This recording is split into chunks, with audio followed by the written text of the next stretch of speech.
अस्सलामुअलैकुम स्टूडेंट्स। उम्मीद है कि आप सब ठीक होंगे। तो जैसा कि आपको टाइटल से पता चल ही गया होगा कि आज का हमारा टॉपिक है रेस्पिरेटरी डिजीज़ेज कि सांस की जो हमारी रेस्पिरेटरी सिस्टम की जो डिजीज़ेज हैं, बीमारियां हैं, वो कौन कौन सी हैं।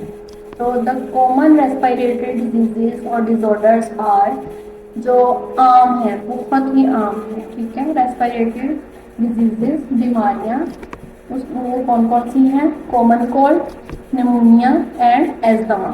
वो है हमारे पास कॉमन कोल्ड, निमोनिया और एस्थमा। आज हम इन तीनों बीमारियों के बारे में पढ़ेंगे कि क्या है और इनके सिम्टम्स क्या हैं और ये क्यों हो रही हैं। इस सब के बारे में जो आज हमारे सिलेबस में जो जो होगा इसके मुताबिक वो आज हम पढ़ेंगे। तो सबसे पहले है हमारे पास common cold. Common cold is the most common infectious disease of human respiratory system. Human respiratory system का जो सबसे ज़्यादा आम जो बीमारी है, इन्फेक्शियस यानी कि उसमें इन्फेक्शन जो होने वाली बीमारी इन्फेक्शियस है, वो है common cold. It is a viral infection. ये बहुत ही वायरल इन्फेक्शन है। इट सिम्टम्स आर, इसके सिम्टम्स क्या हैं, यानी हमें कैसे पता चलेगा कि हमें कॉमन कोल्ड है। उसके सिम्टम्स होते हैं, कोई भी बीमारी है उसके एक कुछ सिम्टम्स होते हैं, उसकी कुछ अलामात होती हैं जिनके जरिए हमें पता चल जाता है कि हमें वो बीमारी है या नहीं। तो इसके जो सिम्टम्स हैं वो क्या हैं? Cough, sore throat, running nose, nasal congestion and sneezing. इसमें ये हो सकता है कि हमें खांसी होगी, हमारा गला खराब होगा, हमारी नाक बहने लगेगी, हमें छींकें आनी शुरू हो जाएंगी। ये सारे जो सिम्टम्स हैं ये कॉमन कोल्ड के हैं। अच्छा, यहाँ आपको एक बात बताती चलूँ कि जब भी आपको कोई क्वेश्चन आएगा तो आपने ये माइंड में रखना है कि आपको ये भी आ सकता है कि right symptoms of common cold, write down the symptoms of pneumonia. तो इस तरह कुछ भी आपको क्वेश्चन बना के दे सकता है examiner.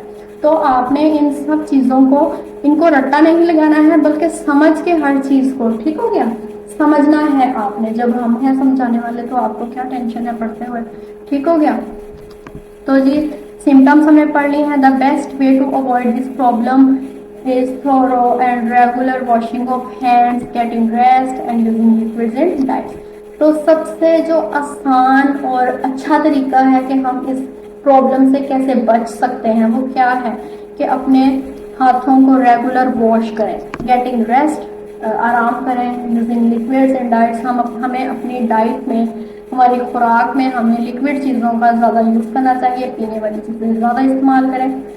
There is no proper medicine for common cold. Common cold की कोई प्रॉपर मेडिसिन नहीं है। इफ द सिम्टम्स परसिस्ट, अगर ऐसे सिम्टम्स आपको कुछ शो हो रहे हैं जिनसे आपको लग रहा है कि आपको कॉमन कोल्ड है, जो सिम्टम्स हम पहले बता चुके हैं, cough, sore throat, running nose, nasal congestion and sneezing, अगर इनमें से आपको कोई सिम्टम्स हैं तो कंसल्ट योर डॉक्टर, तो अपने डॉक्टर से रब्ता करें, ठीक हो गया। नेक्स्ट है हमारे पास निमोनिया। निमोनिया क्या है? It is an other common illness which occurs in all age groups. ये एक और बीमारी है, बहुत आम है। ये किन एज वाले लोगों में अकर हो रही है, किन एज के लोगों में ज्यादा हो रही है, ठीक हो गया। तमाम, ऑल एज ग्रुप्स, तमाम हर किस्म की एज के लोगों में ये बीमारी हो रही है। Pneumonia is a lungs disease. ये फेफड़ों की बीमारी है, लंग्स की बीमारी है, ठीक है। ये आप अंडरलाइन कर लें। Pneumonia is a lung disease. ये फेफड़ों की बीमारी है। ये आपसे पूछा जा सकता है pneumonia is a dash disease, तो आपको पता होना चाहिए कि ये लंग्स की डिजीज है। या आपसे ये भी पूछा जा सकता है dash is a lungs disease, तो इनको भी आपको पता होना चाहिए। It can be caused bye, ये किसकी वजह से हो रही है? Bacterial, viral and fungal infection.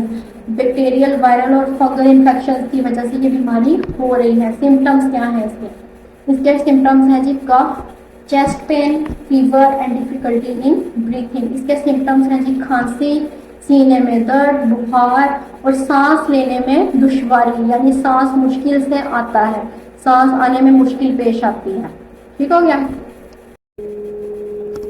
During pneumonia, pneumonia के दौरान, ठीक है, हम इसको आपने निमोनिया नहीं पढ़ना, पी आपने इसका नहीं पढ़ना, इसका पी साइलेंट है, इसको निमोनिया पढ़ना है, निमोनिया, निमोनिया नहीं पढ़ना, ठीक है। कुछ बच्चे जो हैं वो निमोनिया पढ़ लेते हैं या कुछ ऐसा भी, तो ऐसा आपने बिल्कुल नहीं करना, हर किस नहीं करना। इसका पी हमारे पास साइलेंट है, इसको निमोनिया ही पढ़ना है।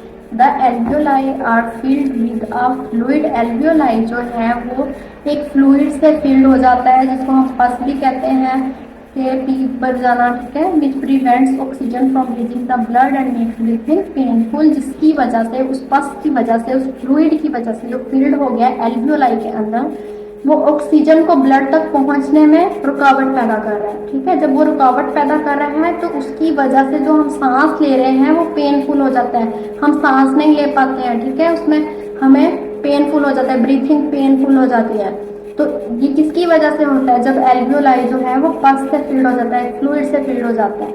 Pneumonia is treated with antibiotics as advised by the physician, pneumonia को कैसे ट्रीट किया जाता है? ये एंटीबायोटिक्स से ट्रीट किया जाता है, लेकिन खुद से कोई एंटीबायोटिक नहीं लेगी, बल्कि आपका फिजिशियन, आपका जो डॉक्टर है, वो जैसे आपको कहेगा, वो जैसे आपको कंसल्ट करेगा, आपने वही मेडिसिन यूज करनी होती है।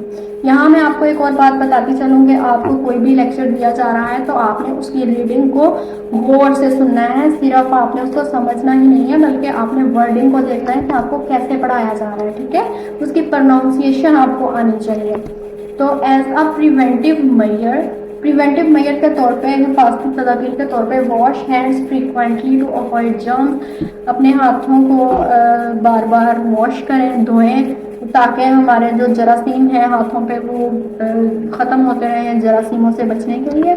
यूज टिश्यू पेपर और हैंकरचीफ वाइल कफिंग और स्नीजिंग, खांसते या फिर छींक लेते वक्त, खांसी जब आपको आए या जब आपको छींक आए तो आपके पास या टिश्यू या फिर रुमाल होना चाहिए, ताकि वो जर्म्स जो हैं वो इन्वायरमेंट में रह जाए। अच्छा, यहाँ पे आपको एक बात बताती चलूँ कि जब भी आप खांसी लेते हैं और मुंह के आगे या हैंड या टिश्यू पेपर कुछ भी नहीं करते, तो आपकी जो खांसी है या आपकी जो छींक है उसके ज़रिए जो आपके जर्म्स हैं, अगर आप बीमार हैं तो भी नहीं, तो भी जो आपके जर्म्स हैं वो हवा में मुंतकिल हो रहा है। अगर आपके पास कोई नहीं भी है लेकिन वो हवा में, इन्वायरमेंट में वो जर्म्स चले गए हैं, तो उसके ज़रिए जब भी वहाँ पे कोई इंसान गुजरेगा या जो भी है पास से गुजरेगा, तो वो जर्म्स उसके अंदर ट्रांसफ़र हो जाएंगे, ठीक हो गया। इसलिए आपको हमेशा टिश्यू पेपर या रुमाल जो है वो यूज़ करना चाहिए कफिंग और स्नीजिंग के दौरान।